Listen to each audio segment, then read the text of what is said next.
Hey guys, welcome to TikTok. Terus dari itu Kamis, talk itu ngobrol. TikTok.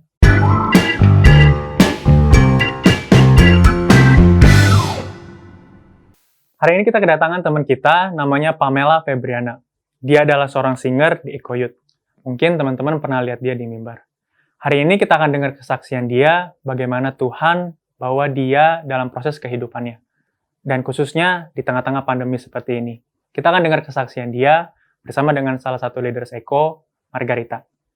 Hai, sekarang lo bersama dengan Pamela. Dia mau menceritakan tentang life experience dia. Hai Pam, gimana ceritanya tentang life experience kamu?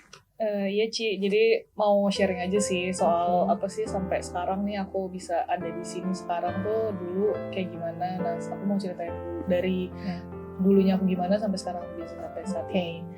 Jadi dari dulu tuh aku emang udah Kristen aja, emang udah sebagai orang Kristen lah, cuman ya orang Kristen yang standar aja, nggak pernah ikut pelayanan yang gimana banget, nggak pernah ikut, ya paling ngisi-ngisi Natal sama Paskah lah gitu ya, ikut kayak gitu-gitu aja paling. Terus habis itu sampai akhirnya aku masuk ke SMP yang benar-benar ngegamblang aku untuk jadi Kristen yang sangat radikal, nggak juga sih, cuma Kristen banget lah pokoknya intinya. Terus habis itu Kristen yang tiap hari baca Alkitab, bagi-bagi firman, terus habis itu pagi ibadah, sore ibadah, siang ibadah, pokoknya ibadah terus lah sampai ibadah tuh udah kayak makanan sehari-hari gitu. Terus habis itu masuk asrama juga, apalagi masuk asramanya bareng sama guru-guru. Ceramahnya tuh bener-bener yang kayak tiap hari pokoknya. Udah gitu kan aku orangnya emang dari dulu kayak cerewet banget kan. Jadi kayak selalu nggak jauh-jauh firman yang buat negor tuh dari yang soal mulut lah gitu. Jadi kayak udah sampai hafal gitu waktu itu tuh dulu firman. Terus sampai akhirnya udah lulus dari SMP, udah keluar dari asrama. Terus habis itu udah sempat ada sedikit ngerasa bebas gitu, kayak akhirnya gue bebas nih dari segala rutinitas ini gitu kan. Terus habis itu masuk ke SMA yang SMA biasa aja, SMA Katolik biasa, yang dibilang ketat banget juga enggak, dibilang santai juga enggak, jadi ya so-so gitu. Terus habis itu pas udah ngejalanin SMA tuh bener-bener kan SMA tuh bebas aja gitu. Mama juga kayak nggak, Mama emang orangnya kadang ketat gitu, tapi nggak banyak larang juga sih. Jadi kayak itu di SMA tuh bener, aku ngerasa itu masa aku yang paling jatuh itu tuh bener di SMA, kayak bener kelamnya itu di SMA jatuh banget.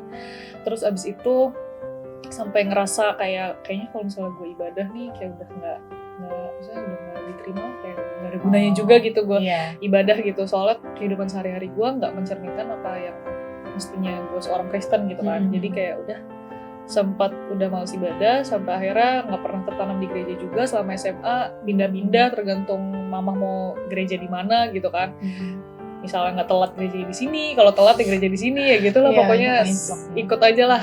Terus habis itu sampai akhirnya aku lulus SMA, aku ikut OMA kan. Terus habis itu ikut OMA, itu juga mama masih nanya kayak kamu gereja nggak di sana segala macam. Aku bilang ya, maksudnya gue gak harus gereja kok, kalau misalnya gue pengen firman, gue masih bisa baca sendiri, gue masih bisa lihat dari YouTube apa segala macam, jadi kayak gak harus di gereja lah gitu. Sempat mikir kayak gitu kan. Terus kayak, tapi lama-lama kayak udahlah gue coba aja gitu kan. Apalagi waktu itu om aku kan juga gereja di Eklesia. Terus habis itu ada brosurnya, ngeliat lah ada ibadah remajanya namanya Eko gitu kan. Sempat mau ikut, tapi karena aku pikir kalau misalnya anak muda biasanya gue tau lah, gue pernah ikut ibadah remaja muda gitu, gue tau lah atmosfernya kalau di ibadah remaja kayak lebih individual, karena emang remaja gimana sih gitu, cuek-cuek aja gitu kan.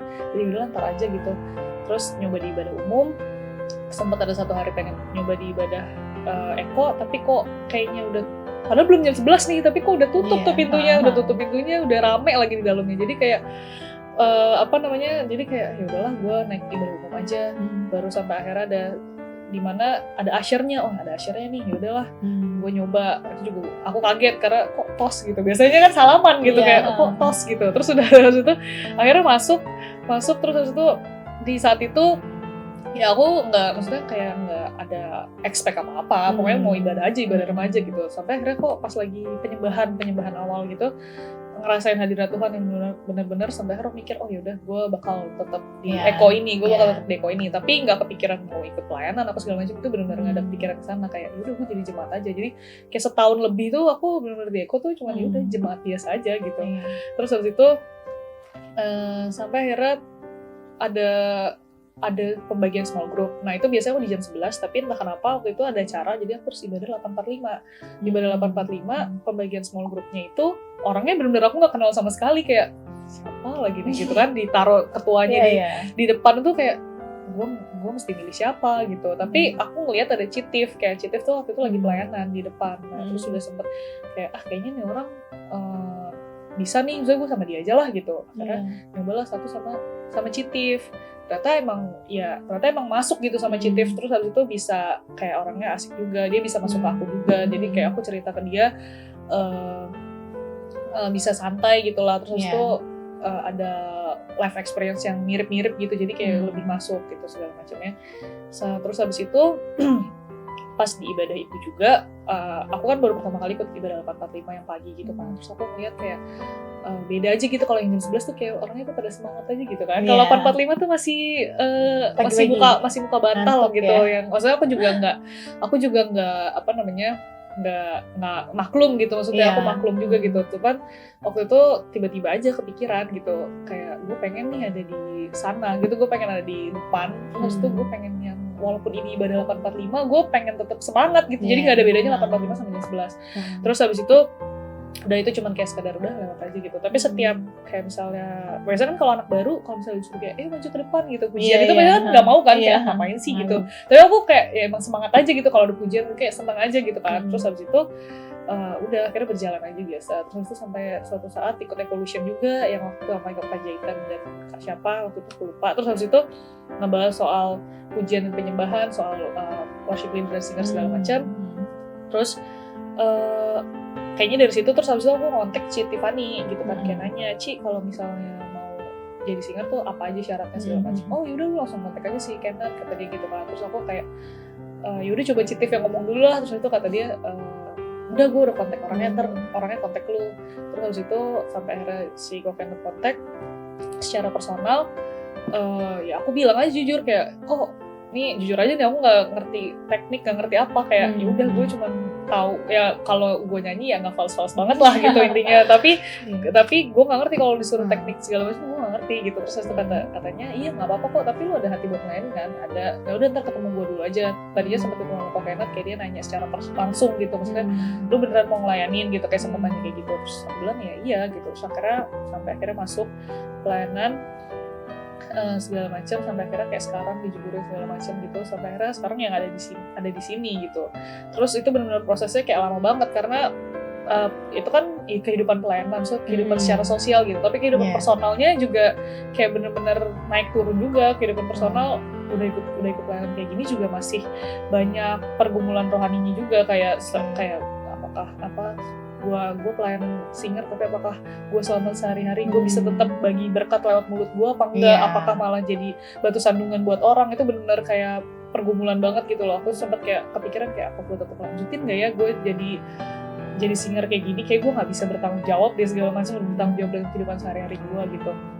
Sempat mikir kayak gitu juga, tapi akhirnya tetap kayak ngejalanin. Terus saya tahun baru sempat ada kayak resolusi gitu, kayaknya gue nggak bisa nih kalau misalnya pelayanan gue stuck di situ-situ aja gitu. Terus habis itu tapi ternyata tiba-tiba ada corona segala macam, jadi kan pelayanan yang offline tuh udah nggak ada gitu. Jadi kayak udah gitu.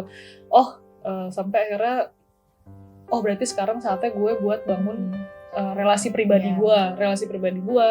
Terus habis itu dasarnya, apakah dasar gue udah kuat nanti buat gue pelayanan untuk orang. Maksudnya kan gue pelayanan, misalnya diri gue sendiri udah ada modalnya belum, kan katanya kita harus penuh dulu baru kita bisa bagi buat orang kan. Nah terus habis itu akhirnya akhir-akhir ini selama corona itu jadi mulai kayak memang sih ada saat teduh biasanya dulu, cuman sekarang kayak udah mulai dirutinin kayak setiap jam 5 pagi pas malam buat saat teduh. Terus habis itu baca, waktu itu sih papa sih yang dapat kayak Tuhan ngomong sama papa, keluarga lu sekarang lu lagi rutinin buat 4 pasal tiap hari gitu. Akhirnya papa ngomong ke keluarga kan, akhirnya udah ngomong ke keluarga, jadi ya udah dirutinin tiap hari 4 pasal gitu kan segala macam. Terus abis itu selama maksudnya itu kehidupan pribadi dan segala macam, tapi kehidupan di kerjaan segala macam juga aku ngerasanya kayak benar-benar ada perkembangan juga. Kayak dulu mungkin aku sebenarnya orangnya dasarnya tuh bukan bodo amat ya, kayak ya udah aja gitu, misalnya ada kejadian apa. Terus kalau misalnya itu nggak pernah kayak mikir kayak kenapa sih Tuhan gini gitu. Emang bukan orang yang kayak gitu aja. Kayak misalnya papa nggak sama mama, kayak nggak pernah mikir kayak kenapa sih Tuhan kayak gini-gini gitu, nggak pernah bertanya hal yang kayak gitu. Emang dari dulu kayak orang-orang lihatnya kayak kok lu kayaknya biasa aja sih, kayak ya udah banget. Kayak aku mikirnya kayak emang gue mesti gimana, emang masa gue mesti kayak heboh, wah gue nggak bokap gue sama nyokap gue gitu, kayak ya udah gitu, kayak emang orangnya ya udah aja. Tapi memang mungkin belum ada dasarnya dulu, kayak cuman sekadar ya udah aja gitu. Mungkin bisa di satu saat kayak pernah mikir juga. Tapi kalau ini tuh benar-benar waktu udah mulai bangun relasi segala macam, udah mulai berumur juga kan, jadi kayak udah banyak mikir juga kayak sebenarnya tuh gue selalu dicukupin gitu loh kerjaan. Kayak sekarang lagi masa corona segala macam, dia ada apa sih namanya, orang yang dirumahkan, ada beberapa yang dirumahkan. Sebenarnya sempet aku pikiran kayak udahlah, karena aku ngerasa gue nggak kerja aja, sebenarnya gue tuh kerja memang butuh gitu, tapi maksudnya gue tahu teman-teman gue ada yang lebih butuh, jadi sempat kayak kepikiran ya udah gue aja yang dirumahin gitu. Tapi entah kenapa orang-orang kantornya tuh kekeh, lu nggak boleh dirumahin, lu harus tetap masuk gitu, karena mereka, ya aku juga nggak tahu kenapa, lu harus tetap masuk. Ada satu aku sama temenku yang nggak boleh lu nggak boleh dirumahin, lu harus tetap masuk gitu. Kayak ownernya juga udah milih, kan dikasih list gitu anak-anak siapa nih yang mau lu pertahanin tetap masuk kerja. Terus dia udah nge-listnya orang-orangnya termasuk aku kan, kayak yaudah itu juga termasuk hal yang aku syukurin. Terus habis itu juga selama ini juga orang-orang kan pasti langsung bisnis udah kayak udah langsung ketar-ketir, ada cicilan ABC gitu kan. Terus habis itu kalau waktu itu aku ngerasanya kayak gila ya, gue tuh udah kayak gini, jadi orang tuh pasti udah heboh segala macam, tapi gue ngerasa kalau Tuhan tuh pasti nyukupin aja, kayak puji Tuhan itu Tuhan selalu nyukupin. Kayak gue nggak pernah kayak sampai aduh gue nggak ada bensin sampai nggak bisa berangkat kerja gitu, nggak pernah yang sampai kayak gitu. Pasti ada aja entah dari mana gitu, kayak Tuhan cukupin aja gitu sampai sekarang. Jadi kayak benar bersyukur banget. Terus nggak pernah, Tuhan kayak nggak pernah naruh hati buat